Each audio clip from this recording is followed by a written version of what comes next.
Suge turned me on to a new series that's out called P Valley, aka Pussy Valley. I caught up on it. I watched all of them, and I'm hooked. Very interesting show. We're gonna get into that. Yeah, Joel, did you check that out yet? putting a lot of people onto it. With the power thing. Like my sister and my brother-in-law and my nephew had to come and stay with us for a day. So they were, I told them about it, and they watched like I think all 4 episodes that are on so far. So they were just in the living room, just like captivated by it. And then Mike told me he was captivated by it. So we're gonna get into it, and we'll hear Joel's thoughts because he also watched it. Seeing this advertisement or seeing promos and different pictures from this show called P Valley that just started a couple of weeks ago on Starz. If you have Starz, if you don't, you could ask a friend that has Starz and use their login and steal from them. Who cares? You need to be entertained in times like these. We'll do a sweepstakes for our fans. Start following us, and we'll give you one of our codes. Get a discussion going, okay? Yeah, or we could give away like a subscription or a free trial. Um, yeah, but like I looked in, I went into it because, as a warm-blooded man, I see in like this tall, like statuesque, light skin, you know, body of a goddess chick, all over the stuff. I wasn't even sure if she was like, like a main character or a side character or this and a third. So I had to watch it to see her. And what I surmised from seeing like promos and stuff was like it took place in a strip club. So last weekend had the house to myself. You know, I was here like sitting, drinking beers and watching baseball and stuff like that. And I popped on the first 2 episodes on last Friday, and the third and eventually the fourth episode because the fourth episode like popped on at like midnight. So the fifth one is gonna pop off on midnight tonight. We're recording on Saturday. But I thought it was, I started watching the show and I was like, wow, like, you watch one, then you gotta watch two, then you gotta watch three, then you gotta watch four, and then you become really invested into it. And I wanted to dig into it. So of course, I hit up my boys here, Joel and Mike, and I was like, "Yo, you gotta watch this show, P Valley. Like, you gotta check it out." So both of them, since last week, have watched, and we're pretty much all caught up. All four of us, we watched. I mean, all three of us, we watched all 4 episodes. So I wanted to hear you guys take, and hopefully we could get guys put onto it. Like I said, I got my sister and my brother-in-law into it. I'm trying to get my stepdad into it because he usually likes like stuff like that. So he's probably gonna check in. So That's why with my girlfriend actually, like, 'cause she knew about it before. Like, she was actually shocked that I wanted to watch it at first. I'm like, why? Is this like a chick thing? Is it like a girl thing? And she said, not really. But long story short, we ended up watching it, and I'm like, oh, okay, this is a stripper show. This is what I like, kind of interesting. And like one of the characters, the main character, she's actually in Harry Potter. Like I recognized her right away. I was like, oh, okay. Autumn. Autumn, there we go.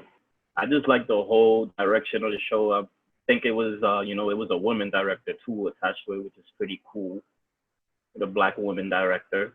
Yeah, it's a black woman creator, and like the interesting thing is every episode is directed by a woman. Like, Exactly. so when you talk about representation and opportunity for female directors, the show Tori has Hall, I believe is her name. yeah, Tori Katori Hall. Hall. Yeah, she's the There you go. creator of it, and Alarica Johnson is who plays Autumn.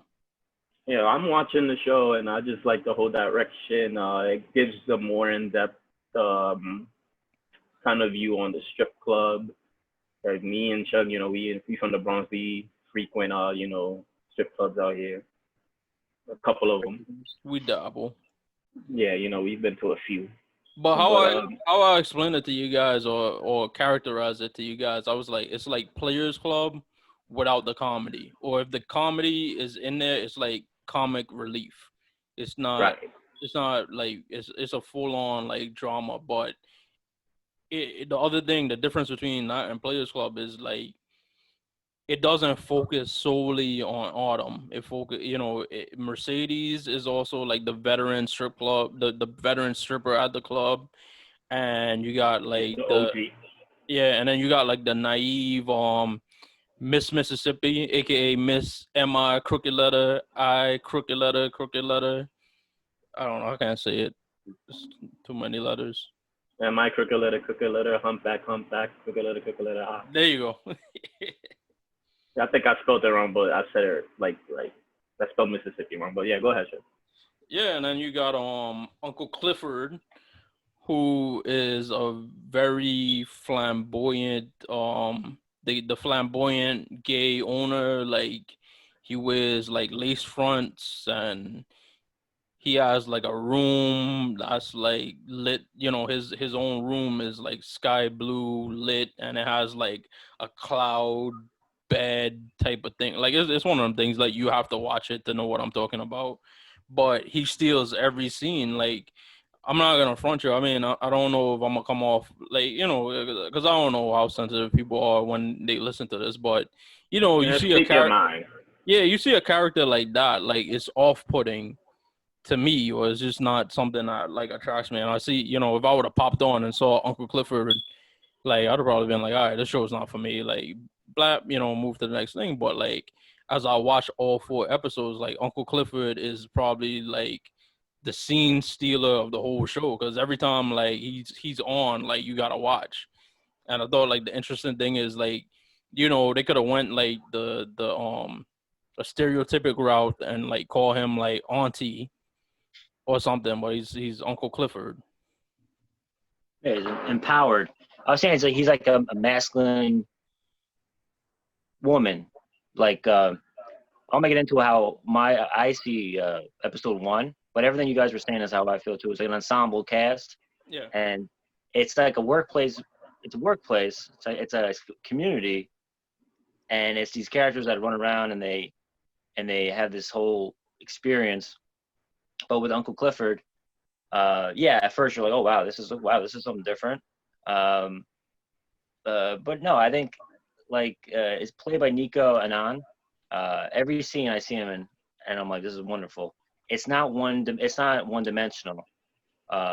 Every time you see the character, it gets more complex. It's not just like a character just to like, oh, this is something different. It's more intricate than that. That's why he's like one of my favorite characters in the series so far. Yeah, and like what I had told Mike is, or the thing that I take from the show is, this is one of the things when you let Black creators create.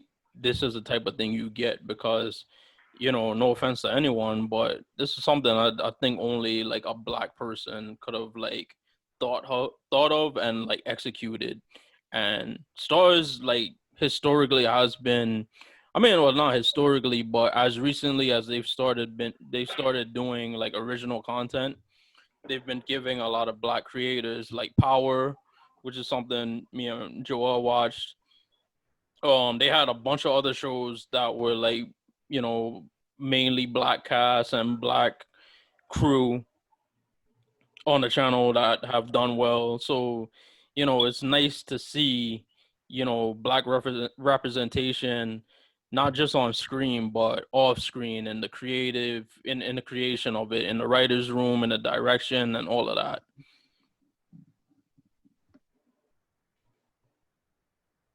All right, so I watched it last night and I jumped into the first episode, and I come from a background in like TV writing and everything, and instantly I saw a lot of homages to different styles, and I actually told Suge last night it actually reminded me of like a modern western, because it starts off, no spoilers intended, but Starts off the Autumn Night appears.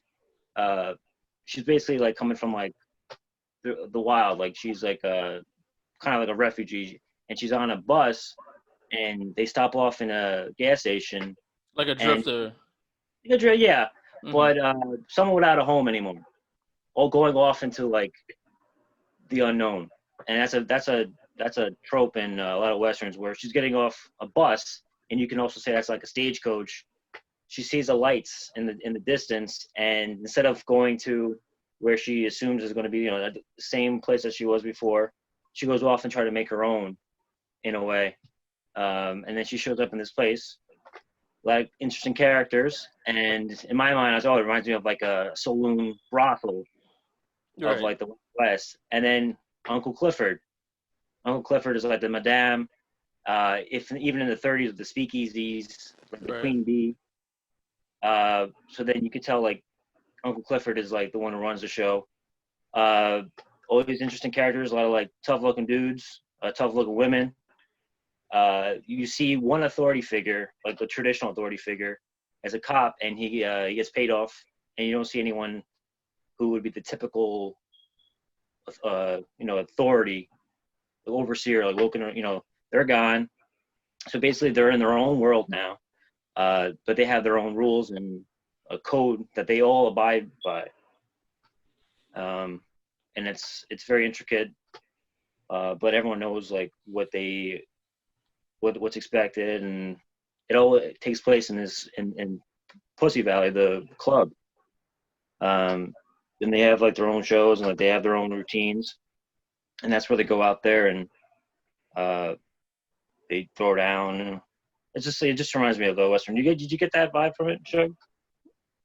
Yeah, now that you explained it, yeah, it did, and it kind of had like well, you got like the Western from it, which I love because I love Westerns, but I also got like a film noir, like 1940s, the type of movies that would come into the 1940s. You got like the femme fatale.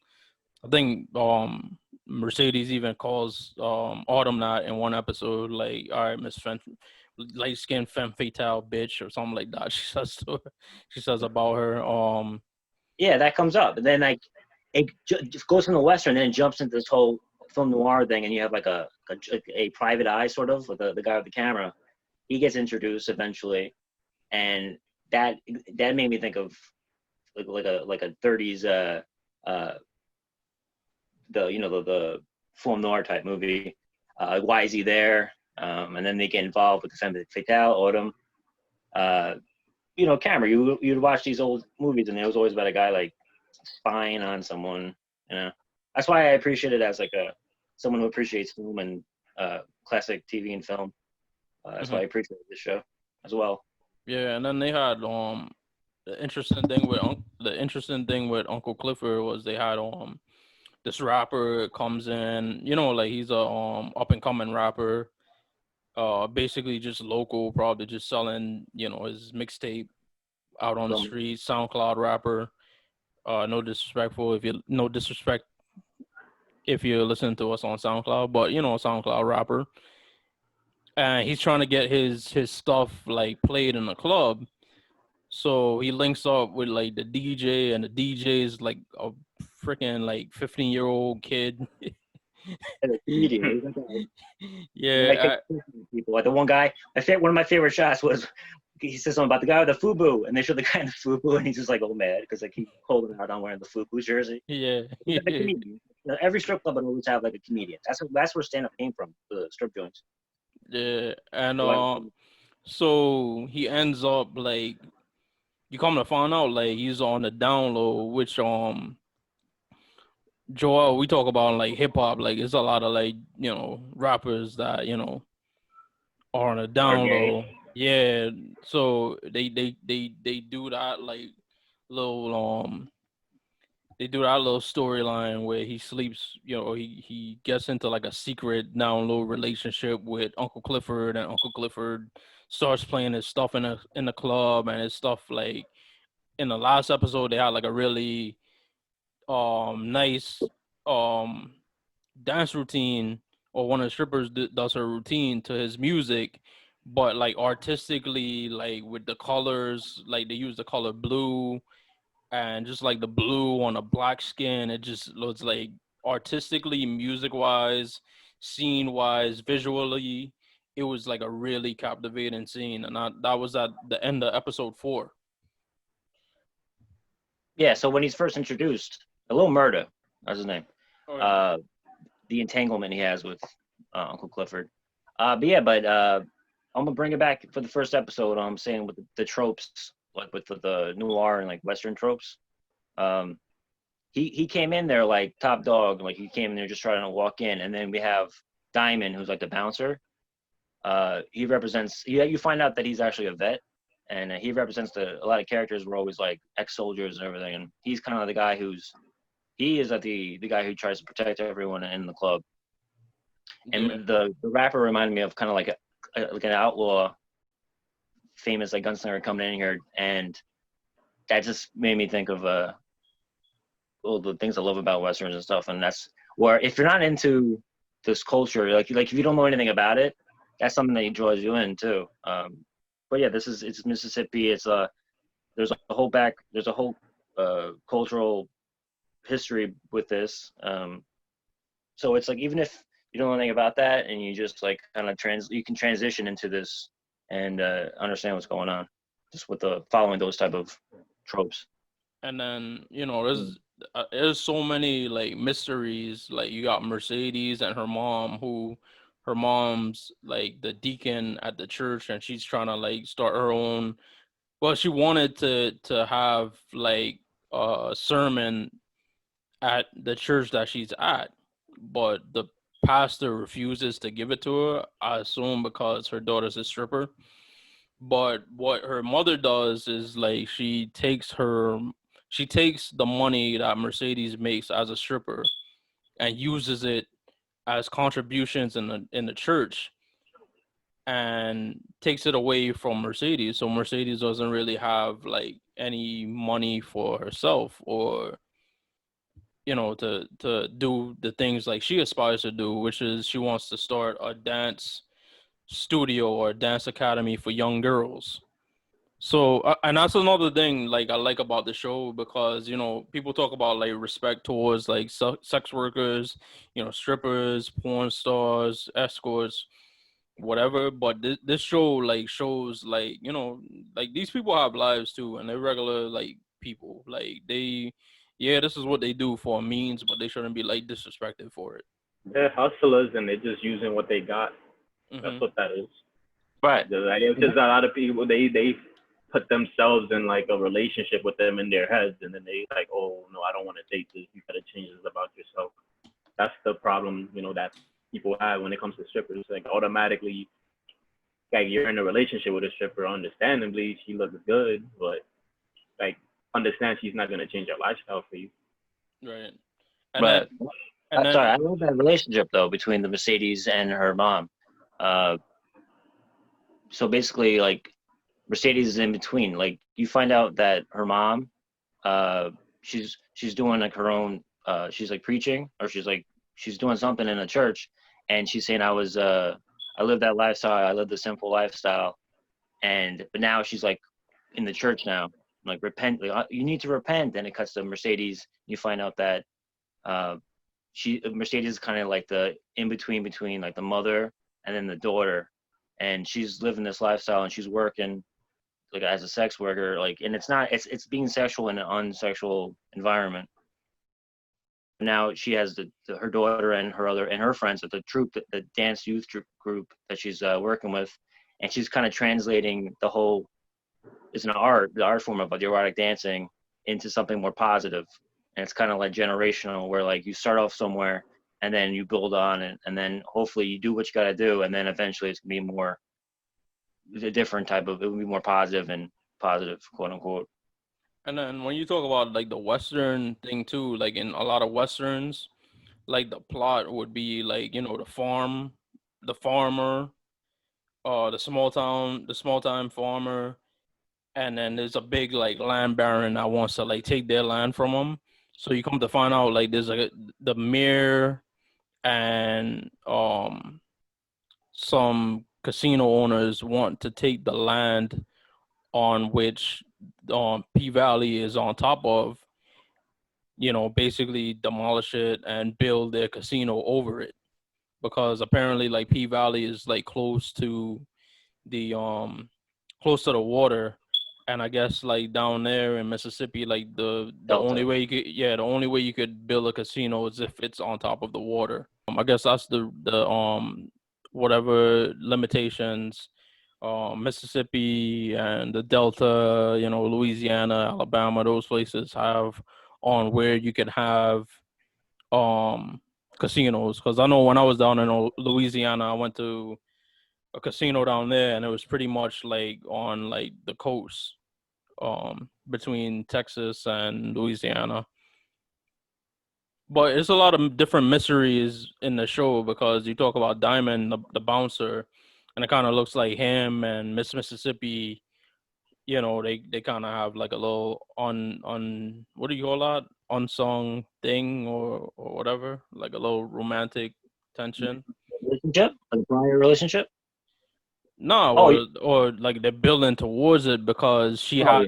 she always comes in with a baby, so it makes you wonder like where the hell like the child's father is. And by looking at like the previews for tonight's episode, her child's father is gonna appear, and I'll tell you, Mike, he is of the Caucasian variety, so you will be well represented tonight, sir. Hey, what does that mean? I identify with energies and spirits. Like I'm an Uncle Clifford guy. Come on. Nah, but remember in the last one we said you said like he's not white like me, so hopefully if he's a bad guy, he's not white like you, like, and if he's a good guy, he is white like you. there you go. Yeah. Yeah, with character and the storyline, I'm fully invested in. But I'm also a big visual. I'm a big visual guy for a big visual guy for storytelling. And in the very first episode, there's a scene where Autumn Night, she's in her like little like a flop house, and she's drinking, and she's looking at her phone, and obviously it's like her daughter. She's like a daughter, and her phone breaks. She breaks her phone with the supposed liquor on it, and she starts crying, and she's on her knees. And like the shot they use, like you see a little light coming through. It looked like a church, like you would see like in like an old western thing, where like, and she's on her knees, like screaming her lungs out, like calling out to like the Lord or whatever.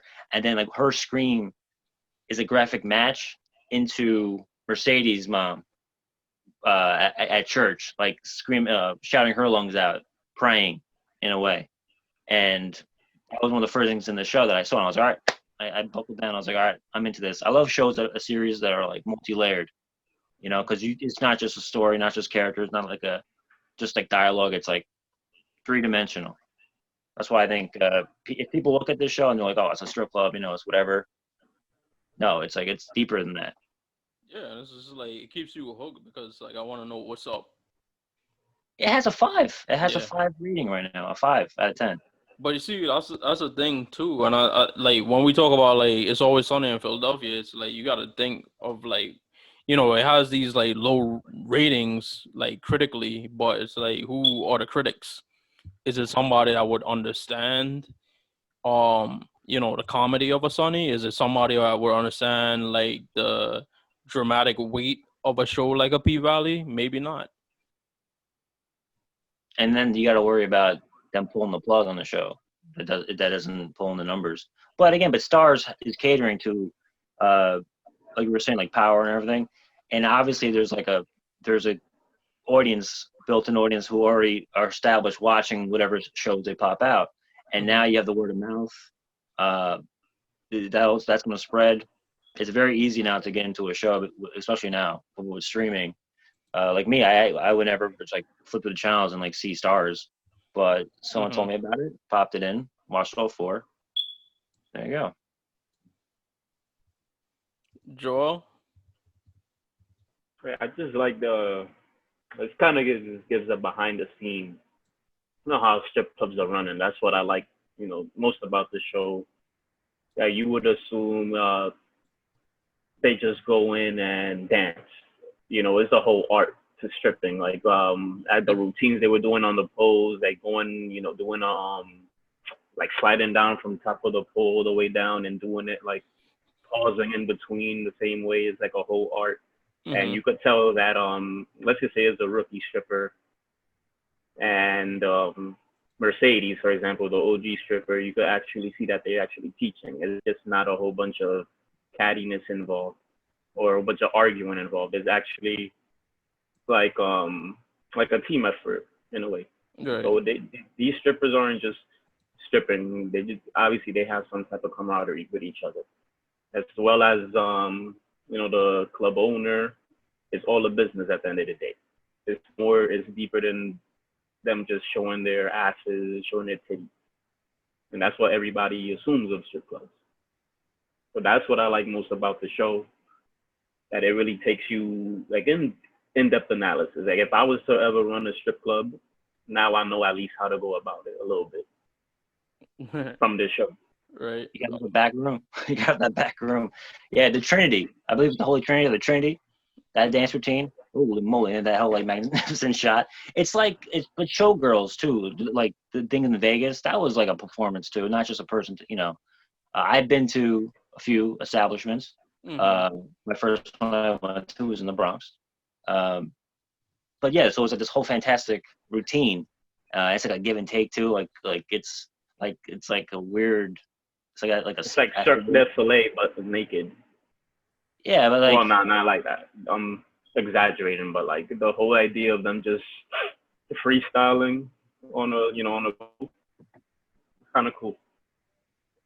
Well, it's like Boogie Nights is about the porn industry, but it's not sexual. They walk around and it's like they're walking around naked and they just like talk about like everyday things. It's like sexual, something that you think was sexual, but it's like desexualized. That's why they have a great that scene with the baby, like that's showing like where it's like different degrees of like nudity it's not like sexual. It doesn't always have to be sexual. Yeah, it's interesting you said that because like Yeah. like when I used to when I watched Boogie Nights for the first time, like when I was in like high school, it was like, oh, like yeah, it's like porno, but watching it as an adult, it's like, like I watched Boogie Nights last night. I told you, Mike, and I just watched it as like a movie. I was like, all right, quick sex scene, this, that, and third. And then P Valley is interesting because when I watched the first episode, or when my sister and my brother-in-law were watching the first episode, I was like, oh, interesting thing. Like, it's like a show about strippers or whatever, but you don't see, like, I only think you've seen titties like one time in it.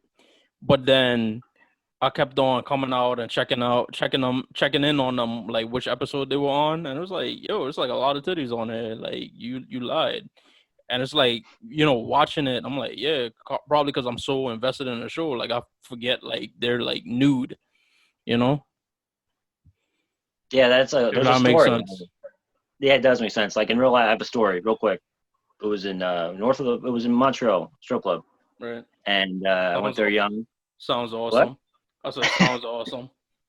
Yeah, so like, of course, there's this whole thing, like this whole performance, and we're like, I was like 19, and we were like, this is awesome. Like, it's always like a bucket list thing, which is ironic because in Montreal they don't have paper money, they have coins, so there's a bucket in front of them. You toss coins at them. But anyway, so that happened.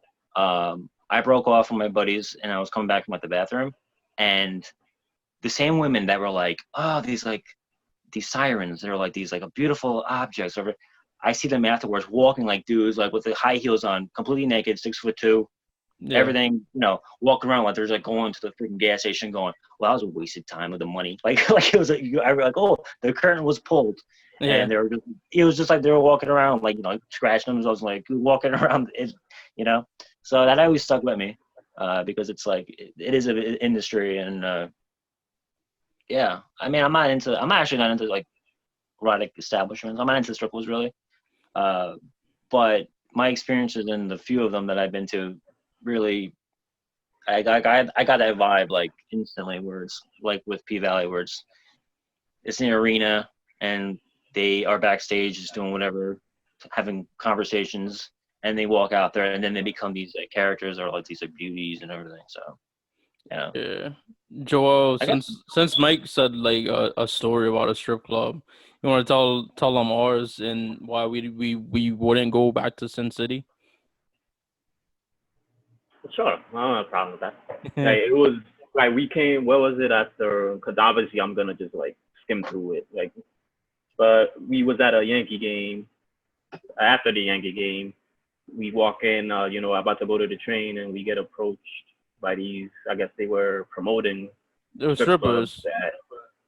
Yeah, they were strippers or Yeah, either they were strippers or promoters, but they gave us this flyer because like after the Yankee game, I think you get in free or something or whatever the case might be, or drinks or something after the Yankee game. So we after the Yankee game, we said okay, we go. We're at the Yankee game or club. We get approached by these two badass Dominican strippers. I'm not gonna lie, they were bad, but like yeah. So again, long story short, we sitting down, getting lap dances, but for some reason it's not like every 2 minutes the song changes. It's like another like $100 or $50. Obviously, I'm exaggerating, but we just have to keep paying money every single time. And then obviously, I speak Spanish, so I'm hearing them clearly saying like we're gonna keep dancing until like we just have no more money. yeah. Because it was literally just they was just dancing on me and Suge and nobody else. But I'm like this ain't about to happen to me. Like, you're not about to like take all my money. So like that's when I was obviously I told one of the strippers like, listen, like, and mind you, as a man, I felt like shit by doing it, but I'm like, listen, like, I ain't got no damn money like that, like for real. Well, neither does my friend. And then they just like it was all good after that, obviously, but yeah, it was kind of like the hustle thing. I understand it, but don't try to like do it in front of me, like you know what I mean? Don't try to finesse it. Yeah, because like they didn't know you spoke Spanish, and they just like assumed like they was just gonna like communicate that they were gonna like freaking empty our wallets out. Yeah, like, and I heard that like I was like, damn, okay, but not me though, not us, not us. yeah. So I guess the series is very authentic, we could say, because there's a lot of things that would happen in our own stores, our infrequent visits to these establishments. Like Autumn, when she gets wasted one episode, whenever you go to one, you see them, they're downing drinks. Because if I had to do something like that, I would be drinking all the time too, or doing whatever, which is it's sad, but I had that type of experience too. But I'm sure whoever's behind this, they have like actual experiences and very authentic, which is it's not just for like tit and ass type show. It's deeper than that. Right. That's coming from people that might watch something like that, but